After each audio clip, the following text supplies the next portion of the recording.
I am so proud of each and every one of you. We are here today because every single one of you stood tall and said, yes, we can. Yes, we can learn. Yes, we can succeed. You decided you would not be defined by where you come from, but by where you want to go, by what you want to achieve, by the dreams you hope to fulfill.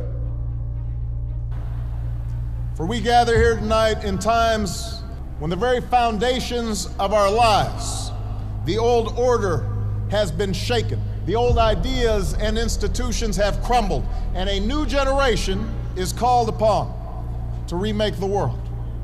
And let me be clear, when I say young, I'm not just referring to the date of your birth certificate. I'm talking about an approach to life, a quality of mind and a quality of heart. We need people like you to step up. We need your daring, we need your enthusiasm, we need your energy, we need your imagination. A willingness to follow your passions, regardless of whether they lead to fortune and fame. A willingness to question conventional wisdom and rethink old dogmas. A lack of regard for all the traditional markers of status and prestige. And a commitment instead to doing what's meaningful to you, what helps others, what makes a difference in this world. We're engaged in 2 wars and a struggle against terrorism. The threats of climate change, nuclear proliferation, and pandemic defy national boundaries and easy solutions. For many of you, these challenges are also felt in more personal terms. Perhaps you're still looking for a job. You're struggling to figure out what career path makes sense. Now, in the face of these challenges, it may be tempting to fall back on the formulas for success that have been peddled so frequently in recent years. It goes something like this. We too often let the external, the material things serve as indicators that we're doing well, even though something inside us tells us that we're not doing our best, that we're avoiding that which is hard but also necessary, that we're shrinking from rather than rising to the challenges of the age.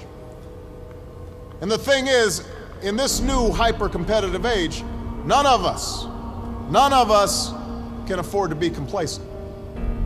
That's true whatever profession you choose. Professors might earn the distinction of tenure, but that doesn't guarantee that they'll keep putting in the long hours and late nights and have the passion and the drive to be great educators. The same principle is true in your personal life. Being a parent is not just a matter of paying the bills, doing the bare minimum. It's not just bringing a child into the world that matters, but the acts of love and sacrifice it takes to raise and educate that child and give them opportunity. I'm standing here as president because of the education that I received. I know it's not always easy to do well in school. I know a lot of you have challenges in your lives right now. I get it. I know what it's like.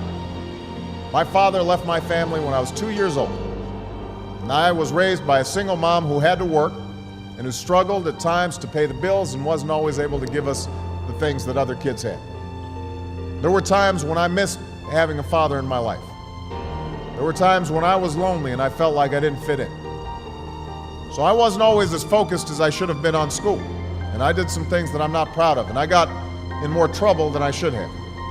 And my life could have easily taken a turn for the worse. But my mother, my grandparents, they pushed me to excel. But I was lucky. I got a lot of second chances, and I had the opportunity to go to college and law school and follow my dreams. You can't let the past get you down, you have to let it motivate you. Everybody here has got a unique story like that to tell. Each of you knows what it took for you to get here. But in reaching this milestone, there's a common lesson shared by every graduate in this hall. It's not where you are or what you are. It's who you are. Because life will throw some things at you. Truth is, not a single one of the graduates here today has had as easy. Not a single one of you had anything handed to you on a silver platter. You had to work for it. You had to earn it. Most of all, you had to believe in yourselves. Yes, you've always been underdogs. Nobody's handed you a thing. But that also means that whatever you accomplish in your life, you will have earned it. Whatever rewards and joys you reap, you'll appreciate them that much more because they will have come through your own sweat and tears, products of your own effort and your own talents. You've shown more grit and determination in your childhoods than a lot of adults ever will. That's who you are. We need everyone to broaden their ideas about what is possible. We need parents, politicians, and the media to see how success is possible, how success is happening every day. So that's why I came here today. Because if success can happen here, you have everything you need to get started. You've got no excuses. You have no excuses not to change the world. Did you study business? Go start a company. Or why not help a struggling non-for-profit find better, more effective ways to serve folks in need? You study nursing? Go. Understaffed clinics and hospitals across this country are desperate for your help. You study education? Teach in a high-need school where the kids really need you. Give a chance to kids who can't get everything they need maybe in their neighborhood, maybe not even in their home, but we can't afford to give up on them. Prepare them to compete for any job anywhere in the world. You study engineering? Help us lead a green revolution, developing new sources of clean energy that will power our economy and preserve our planet. Find somebody to be successful for. Raise their hopes. Rise to their needs. That's what's made a difference in our lives, and it's going to make an even greater difference in your lives. Not just for your own success, because we live in a new world now. The hard road does not end here. Your journey has just begun. It won't protect you against every setback or challenge or mistake. You'll make some, I promise.